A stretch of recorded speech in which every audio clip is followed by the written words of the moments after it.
আসসালামু আলাইকুম।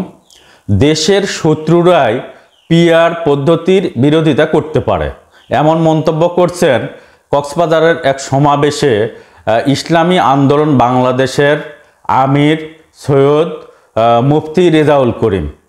ইনি বলেছেন যে পিআর পদ্ধতি যারা সমর্থন করে না, যারা মানে না, তারা দেশের শত্রু। আমার কথা হচ্ছে, দীর্ঘ 15টি বছর ধরে ফেরাউন হাসিনার আমলে ফেরাউন হাসিনা কিন্তু বারবার বলতো যে জামাত বিএনপি এই দেশের শত্রু। 15 বছর ধরে জামাত বিএনপি এই দেশের শত্রু এই কথাটা যে ফেরাউন হাসিনা কতবার উচ্চারণ করেছে, কতবার বলেছে, কোনো ক্যালকুলেটারে আর সংখ্যা ধরবে না, কোনো কম্পিউটারে আর সংখ্যাটা লিখতে পারবে না। অবশেষে কি হলো? অ্যান্সারটা কি? ক্যালকুলেটর, কম্পিউটার এই যে দেশের শত্রু বলতে বলতে হিসাব করতে পারলো না, কিন্তু এই হিসাবের একটা রেজাল্ট আসছে। রেজাল্টটা হলো দেশের শত্রুরা দেশে আছে আর দেশের যে বন্ধু তারা দেশ ছেড়ে পালিয়ে গেল। আসলে রাজনীতিতে কোন দলের কখন শত্রু হবে বলা খুব মুশকিল। হঠাৎ করে উড়ে আসলো সংস্কার কমিশনের কাছে পিআর পদ্ধতি। আসলে রাজনীতিবিদদের কাছে এদেশের জনগণ হলো চ্যাটের বাল। কারণ হচ্ছে অধিকাংশ জনগণ পিআর জিনিসটা কি বোঝে না। আমি বেশ কয়েকজনকে জিজ্ঞেস করছিলাম যে এই যে সংস্কার কমিশনের কাছে পিআর নিয়ে দাবি করা হচ্ছে, আসলে পিআরটা কি? আমি নিজেও 100% বুঝি না। তারা কেউ সঠিক উত্তর দিতে পারলো না পিআরটা কি। তার মানে আপনারা একটা পদ্ধতি উপস্থাপন করবেন, এটা যদি কেউ না মানে তারা দেশের শত্রু। আমার পরামর্শ হচ্ছে, আপনারা পিআর সম্পর্কে জনগণের কি মতামত নিয়েছেন? জনগণের কাছে কি পিআর সম্পর্কে খোলাসা করেছেন? যেসব রাজনৈতিক দল পিআর নিয়ে পড়ে আছেন, জনগণের কাছে পিআর জিনিসটা কি উপস্থাপন করেন, জনগণের মতামত নেন, তারপরে জিনিসটা আপনারা প্রস্তাবনায় দেন। 1 মাস ধরে বা 2 মাস ধরে জনগণের সামনে বিষয়টা খোলাসা করেন, উপস্থাপন করেন। এর সুবিধা কি, এর অসুবিধা কি? এটা করা হলে স্বৈরাচারী হওয়ার সম্ভাবনা নাই, এটা জনগণকে কি আপনারা বুঝাইছেন? যারা পিআর নিয়ে পড়ে আছেন, আমরা তো সাধারণ জনগণ এগুলা বুঝি না। অর্থাৎ রাজনীতিবিদদের কাছে আমরা তো চ্যাটের বাল, আমরা তো কিছু নই। সরি, মুখ খারাপ করলাম। এখন কথা হচ্ছে, রাজনীতিবিদেরা আসলে কঠিন বিশেষজ্ঞ। তারা মনে করে এই দেশটা তাদের। 15 বছর ধরে দেখলাম, বিভিন্ন বই পুস্তকে দেখলাম শেখ হাসিনার বাংলাদেশ। তার মানে এই বাংলাদেশটা কারো না, কোনো জনগণের না, শেখ হাসিনার বাংলাদেশ। এখন মুফতি রেজাউল করিম যদি সামনে নির্বাচনে যদি ক্ষমতায় যায়, তাহলে ওই ধারাবাহিকতা দেশটা কি হবে? মুফতি রেজাউল করিমের বাংলাদেশ। অর্থাৎ যারাই ক্ষমতায় যাবে বাংলাদেশটা তাদের, জনগণ চ্যাটের বাল। আমাদের থেকে, জনগণের থেকে মতামত না নিয়ে সংস্কার কমিশন অনেক কাজ করছে।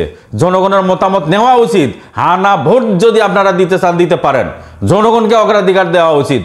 মিথ্যা বলা হচ্ছে জনগণের সামনে গণপ্রজাতন্ত্রী বাংলাদেশ, সকল ক্ষমতার উৎস জনগণ। কিসের জনগণ ক্ষমতার উৎস?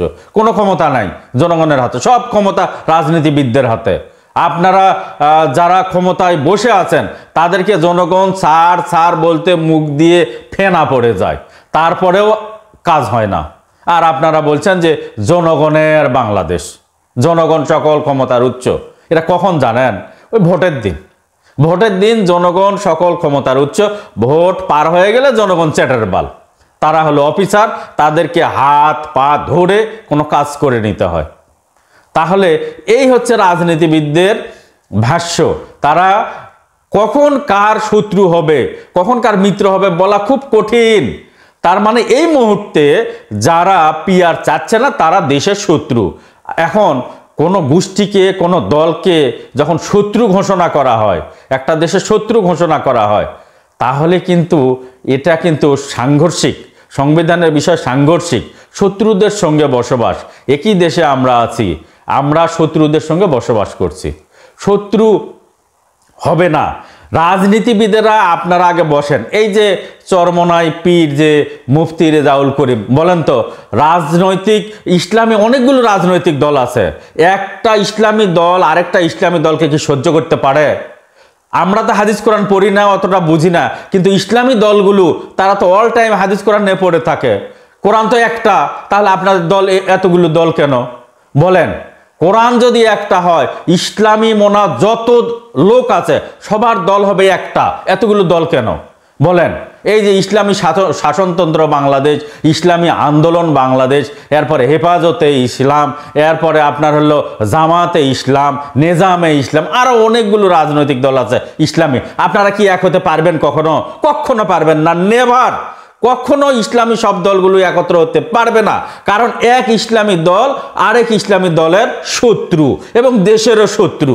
তার মানে এখানে যেটা বলছে চরমনাই পীর, যারা পিআর যারা মানে না তারা দেশের শত্রু। কোনো ইসলামী দল যদি পিআর না মানে, তাহলে কি ইসলামী দলটি এই ইসলামী আন্দোলন বাংলাদেশ মুফতি ফজলুল করিম রেজাউল করিমের কি শত্রু না? তার মানে ইসলামী দলগুলো ইসলামী দলের শত্রু। তাহলে এই দেশের মিত্র কারা? এ দেশের মিত্র কারা? হঠাৎ করে একটা পিআর আসলো, আমি মানলাম না, আমি দেশের শত্রু হয়ে গেলাম। হাইরে, এটা কি ধরনের রাজনীতি? আজব কাহিনী। এই রাজনীতি থেকে আমরা মুক্তি চাই। আমরা চাই এক রাজনৈতিক দল আর এক রাজনৈতিক দলের গঠনমূলক সমালোচনা করবে, কিন্তু গালিগালাজ করবে না। কেন গালিগালাজ করবে? আপনারা গঠনমূলক সমালোচনা করেন, আপনারা আপনাদের জনগণের সুযোগ সুবিধা তুলে ধরেন, জনগণ যাকে ভোট দিবে তারা সরকার গঠন করবে বা সেই দল সরকার গঠন করবে। কিন্তু আপনারা এই যে একজন আরেকজনকে যেভাবে কটাক্ষ করে গালিগালাজ করছেন, আরেকটি দলকে নিয়ে যেভাবে কুৎসা রটাচ্ছেন, এগুলা কিন্তু ঠিক না। আপনারা জনগণের সুযোগ সুবিধা দেওয়ার কথা বলেন, কারা দেয়নি এই বিষয়গুলো বলেন। আপনারা এক দল আরেক দলকে শুধু ন্যাংটা করে উপস্থাপন করছেন, এটা কিন্তু ঠিক না, এটা মোটেও ঠিক না। আমরা আশা করব আগামী নির্বাচন হবে জনগণ কেন্দ্রিক, রাজনৈতিক দল কেন্দ্রিক নয়। এক দল আরেক দলকে ঠকাবে, জিতাবে, গালিগালাজ করবে, এগুলো আমরা চাই না। জনগণের কি সুযোগ সুবিধা দিবেন, জনগণের কতটা ভোগান্তি দূর করবেন, এই বিষয় নিয়ে সব দল কথা বলবে। এটা বলে আশা করে আমি আমার কথা শেষ করছি। আসসালামু আলাইকুম।